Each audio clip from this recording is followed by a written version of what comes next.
तो मुख्यमंत्री भजनलाल शर्मा एक्सक्लूसिव बातचीत कर रहे हैं समाचार प्लस से और खास बातचीत में उन्होंने कहा कि कई मुद्दों पर अपना पक्ष खुलकर रखा है। युवा और गरीब हित पर भी उन्होंने अपनी बेबाक बात रखी। आज हमारे साथ बात करने के लिए मौजूद हैं सूबे के मुखिया भजनलाल शर्मा। आपसे जानना चाहेंगे सर, लोकसभा चुनाव हैं और किस तरह से आपका जो प्रचार प्रसार है पूरी जोरों पर चल रहा है, क्योंकि आप एक स्टार प्रचारक हो और पूरी जो कमान है प्रचार की संभाले हुए हो।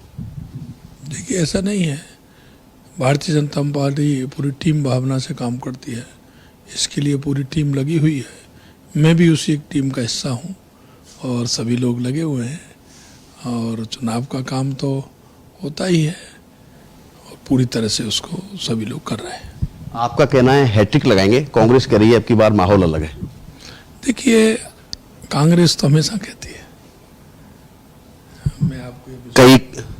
मैं ये विश्वास दिलाता हूँ, आप निश्चित मानिए तीसरी बार पूरी तरह से हैट्रिक लगेगी। कांग्रेस के तमाम बड़े नेता भाजपा ज्वाइन कर रहे हैं। कांग्रेस एक डूबता हुआ जहाज है, कौन बैठना चाहेगा? उनकी नेता ठीक नहीं, नीति ठीक नहीं, नियत ठीक नहीं, तो हर आदमी जाएगा। एक सवाल है सर, राजस्थान में जिस तरह से आपने पूरे प्रचार की कमान संभाली है, अन्य प्रदेशों में भी आपकी मांग हो रही है। गुजरात अभी आप जाके आए हो।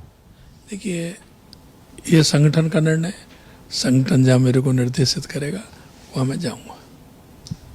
मौसम गर्मी का है, राजस्थान में जल संकट हमेशा बना रहता है, किस तरह से इससे पूरे प्रदेश को निजात दिला पाओगे? देखिए, मैं कहना चाहता हूँ, पहले ही हमारी योजना पूरी बनी है, किस तरह से हमें करना है। विश्वास दिलाते हैं कि जो जनता ने हमारा विश्वास किया उस विश्वास को पूरा करेंगे। सर, पेपर लीक मामले में क्या कहना चाहोगे? हालांकि काफी कार्रवाइयां इसमें हुई है। देखिए, हमने चुनाव से पहले वायदा किया था जनता के बीच में कि जिन्होंने युवाओं के साथ में कुठाराघात किया है हम उसकी जांच करेंगे, एसआईटी बनाएंगे। हमने एसआईटी भी बनाई, जांच भी हुई, उसमें 85-90 लोग गिरफ्तार भी हुए और हम यही कहते हैं कि कोई कितना भी बड़ा व्यक्ति हो, हम किसी भी सूरत पर उसको बख्शेंगे नहीं। जिन्होंने युवाओं के साथ कुठाराघात किया है उसको बख्शा नहीं जाएगा। सर, आपका कार्यकाल है, इस कार्यकाल में, अल्प कार्यकाल में आपकी लोकप्रियता बढ़ी है। अब आप पर कहीं ना कहीं निशाना साधते हुए हनुमान मेलीवाल नजर आ रहे हैं। देखिए, विपक्ष के लोग तो निशाना साधेंगे ही और हमेशा हम कहते हैं विपक्ष हमारी ताकत होता है। जिस तरह से कांग्रेस ने टिकटों का बंटवारा किया, कई जो प्रत्याशी हैं उन्होंने अनिच्छा जाहिर की है। हाँ, वो तो दिख ही रहा है। बड़े बड़े लोग जब वो चुनाव की दौड़ से हट गए तो उन लोगों को बलि का बकरा बनाया। तो कुछ लोग नहीं बनना चाह रहे थे, उन्होंने टिकट वापस कर दिया। कौन लड़ना चाहेगा? सर, एक अहम सवाल है जो तमाम जो विपक्ष के दल हैं वो कहते हैं कि राम मंदिर के नाम पर वोट भाजपा मांगती है, ये क्या कहना चाहोगे? देखिए, राम हमारे आराध्य हैं, राम हमारे रोम रोम में है, लेकिन मैं इतना ही कहना चाहता हूँ कि जो लोग ये कहते हैं उनको ये पता होना चाहिए कि उन्होंने ये भी कहा था कि राम काल्पनिक है। उन्होंने ये भी कहा था कि राम तो यहाँ थे ही नहीं, हल्फनामा दिया था। मैं उन लोगों को कहना चाहता हूँ, रामलला का मंदिर भी बना, रामलला की प्राण प्रतिष्ठा भी हुई और वो कहते थे, जब हम ये कहते थे रामलला हम आएंगे मंदिर वहीं बनाएंगे, तो मजाक करते थे। हमने उनको निमंत्रण भी दिया, उन्होंने निमंत्रण भी ठुकरा दिया। जिन्होंने राम जी का निमंत्रण ठुकरा दिया तो राम जी ने उनको ठुकरा दिया। कांग्रेस में से राम ही निकल गए। राम निकल गए जब भी तो ये स्थिति हो रही है कि कोई टिकट लेने को तैयार नहीं है, कोई कह रहा है मेरे को तो जबरदस्ती दे दिया। ये राम का ही कारण है। सर, कांग्रेस का घोषणा पत्र आपने देखा होगा, उस घोषणा पत्र में महिलाओं को 1 लाख रुपए और ग्रेजुएट जितने भी युवा हैं उनको 1 लाख रुपए देने की बात कही गई है।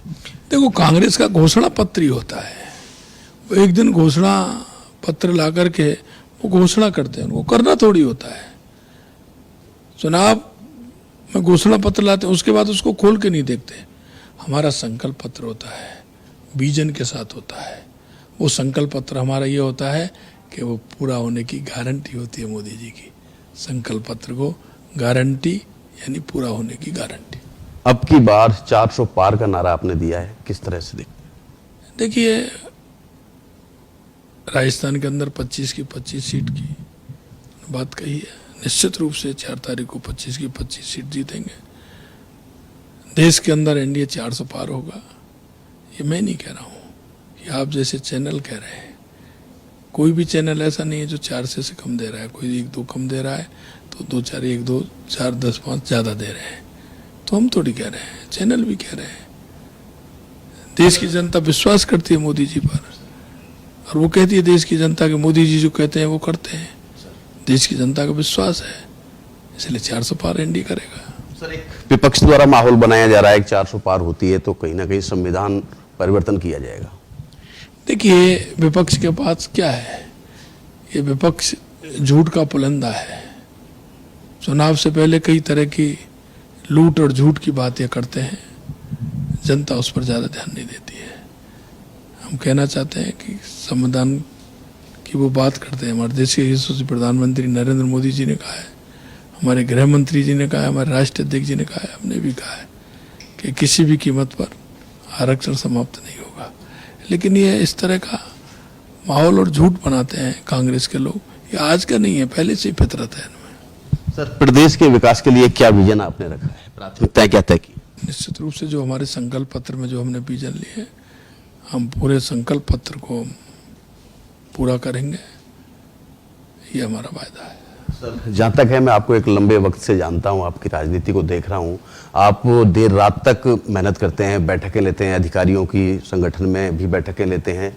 इतनी एनर्जी कहाँ से आती है? और ये भी देखा गया था कि बाड़मेर में आपने सुबह 4 बजे तक बैठक ली थी। देखो, मैं आपको बताना चाहता हूँ, हमारे देश के यशस्वी प्रधानमंत्री नरेंद्र मोदी जी 30 साल से मुख्यमंत्री और प्रधानमंत्री हैं। उन्होंने एक दिन की भी छुट्टी नहीं ली।